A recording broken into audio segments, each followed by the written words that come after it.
Welcome to Faith and Freedom.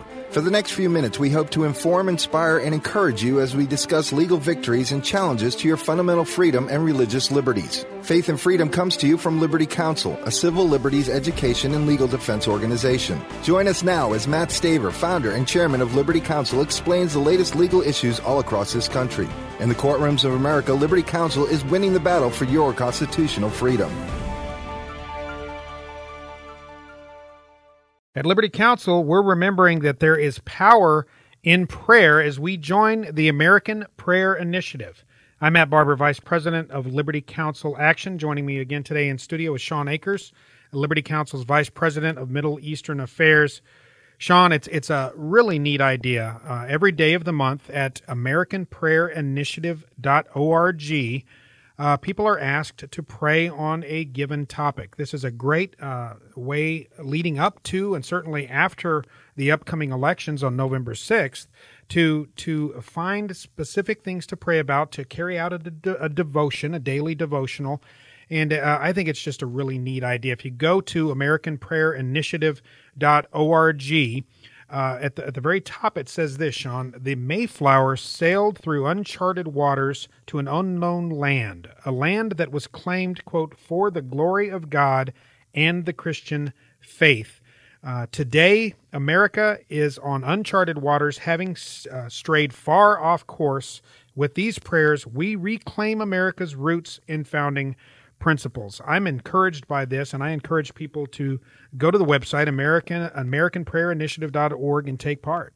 You know, I'm very proud of this, Matt. It came out of a group of women that got together to decide how exactly we're going to impact the nation. Among those, listen to just some of the names: Vonette Bright, Shirley Dobson, Penny Nance, Janet Parshall, and our own Anita Staver with Liberty Counsel. And when these women got together and asked how we're going to impact the nation, what they came out with was the opportunity to pray every single day about a different aspect. And I've got to tell you, Matt, we spend a lot of time doing analysis. We spend a lot of time talking about the substance of these events, but in the real world, either God is real or He's not. We believe He is, and it's going to be prayer that changes a nation. Well, that's exactly right. And if you click on, for instance, today is October 17th. If you click on go to AmericanPrayerInitiative.org, click on the 17th. The subject is truth. It gives you a list of scripture to meditate on, to read. For instance, John 17:17, sanctify them in truth. Your word is truth. And there are other verses, and it asks this under the suggested prayers: we ask for a renewed hunger for your truth in our land. We ask you to give us a renewed hunger for your word. May we rediscover both individually and corporately as a nation that your word not only lights our path, but provides the roadmap for our journey through life. May we discover how your truth not only protects, but truly liberates anyone who allows its precepts to be written on the tablets of the human heart. Profound words, truer words never spoken, words rooted in Scripture. And, just what a fantastic idea, as you point out, that these fine Christian women have come up with. And they give you an opportunity to become directly involved. If you go to the website that you just mentioned, AmericanPrayerInitiative.org, and hit the register button, you can actually sign up, give them your email address, and you can sign up for newsletters and daily prayer reminders. So you can literally walk hand in hand with the other people that are praying for the nation in this very detailed way and in a corporate response to God. It's going to be a powerful thing, especially between now and the elections. We need to be clear here, too. Although there are political ramifications associated with this, this is not political. This is about the importance of prayer in our individual lives and in the life of our nation. And we are at a crossroads in this country right now. In large part, many of those controlling the reins of government and in its official capacity, our United States government has turned its face from God. We have abandoned our founding principles, and we are adopting more of a Euro-secular humanist means of operation here in the United States, and it's reflected in our public policy and in radical pro-abortion policies, in administrative edicts such as President Obama has put forward on a number of cases that scoff at the sanctity of natural marriage between a man and a woman. And for instance, on the 21st day of the month, whether it be October or November, you click on that and you are given some verses about marriage. Let marriage be held in honor among all, Hebrews 13:4.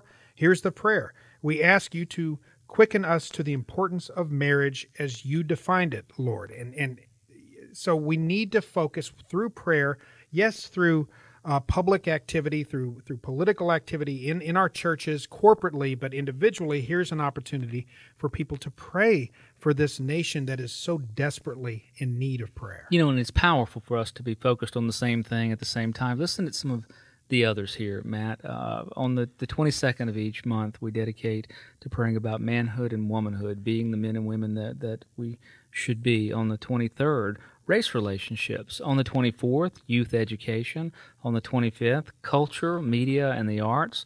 On the 26th, economy, business, and labor. You can see that these people put a great deal of time and thought and prayer into designing a very cumulative approach to praying through some of the most important issues we face every single month. That's right, and really a comprehensive approach. Christians are often accused of not focusing enough attention and not living out Christ's commands to care for the poor, for the widow, for those who are disabled, for those who can't care for themselves. On the 19th of every month is an opportunity, some verses about exercising our Christian duty to care for the poor, not the federal government's duty to care for the poor, but we as Christians individually and corporately to care for the poor. Here's a prayer. You said, Lord, that the poor would always be with us. Give us your wisdom and your heart for the poor of all kinds, those who are poor in spirit, those who are lonely, and those with material needs. I just think that is so neat. We forget sometimes with all the political missiles that are being fired our way, and from a defensive standpoint, it's true. We as Christians, corporately and individually, need to focus on the poor. Here on the 19th of every month, we can come together and do that. Matt, you point out very well that this is not political, but it is self-governance in its purest form. This is exactly, by the way, the type of thing that de Tocqueville was referring to when he said, everywhere I go in the United States, they disagree on theology, but they all agree on what's right and what's wrong. In other words, they govern themselves. The reason they could be governed, talking about the American people, under a 4-page document is that you don't need a lot of words to govern people who are successfully governing themselves. Mm-hmm. And how did they do this? By agreeing on what was right and what was wrong. And where did they get the idea? The common idea of what was right and what was wrong was in the Judeo-Christian worldview. And what this does is give us the opportunity to set aside the politics and the preferences and get to the things that are truly important and ask God's favor in doing things like you said on the 19th, meeting the needs of the poor, and on the 20th, protecting our families. Well, and you've hit on something big here. God's absolute truth, and all of this, and each and every one of these days, is in this. And the topics here are topics that are covered in Scripture. They're rooted in Scripture, rooted in the truth, the absolute truth of Scripture, and it again gives us a chance to tap into that truth. So we're not left on our own to in our looking inward to our own humanity to try to come up with what is right, what is wrong, what is good, what is bad. We know how that kind of humanist approach has turned out in humanist regimes like in Stalinist Russia and elsewhere around the world, Mao and Hitler's Nazi Germany. When we look inwardly to our humanism, things don't work out so good. We need to look into the Word of God and the truth of God. Absolutely, Matt. I recently saw an interview with a group of atheists that admitted openly that they couldn't find any firm foundation for their moral preferences. Something like this gives us a chance to return to God in a fundamental way and find our rooting again in objective truth. Well, relativism is as relativism does, right, folks. And we encourage you to look to the objective truth that is inherent in Scripture. Go to Americans Prayer Initiative, AmericanPrayerInitiative.org, AmericanPrayerInitiative.org. Register, sign up, get the emails, click on the website, click on the various days, read the scripture verses. It's a great tool to use for your morning devotional or any time throughout the day. That's AmericanPrayerInitiative.org. We need prayer in this nation right now leading up to November 6th. AmericanPrayerInitiative.org. Go check it out today and pray. You have been listening to Faith and Freedom with Liberty Counsel. We hope that we have motivated you to stand up for your faith, family, and freedom. We can accomplish a lot when we work together. Get informed and get involved today. Sign up for our free monthly newsletter, The Liberator. We will send it out to you free of charge. Stay informed with our Liberty Alert email updates. Just click on the website at www.lc.org or call us at 1-800-671-1776. Tune in next time to learn more about your rights right here on Faith and Freedom.